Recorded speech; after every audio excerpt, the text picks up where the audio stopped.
नमस्कार, माझ्या चॅनलमध्ये तुमचं स्वागत आहे.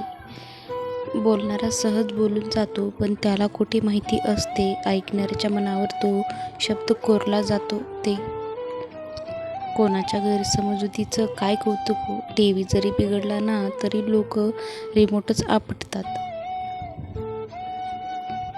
नात्यापेक्षा स्वतःचा मीपणा जर मोठा असेल ना तर नाती बनवूच नका. जर भिंतीत भेग पडली तर भिंत पडते, पण जर नात्यात भेग पडली तर भिंत उभी राहते. आयुष्य हे आईस्क्रीमसारखे आहे. टेस्ट केलं तरी वितळते आणि व्यसन टेस्ट नाही केलं तरीही वितळते. म्हणून आयुष्य टेस्ट करायला शिका. वेस्ट तर ते तसंही होतच असतं. लोकांनी मला सहज विचारले, तू खूप बदललीस रे. मी सहज उत्तर दिले, लोकांच्या आवडीनुसार जगणे सोडले आता. व्हिडिओ आवडला असेल तर लाईक, शेअर, सबस्क्राईब नक्की करा. धन्यवाद.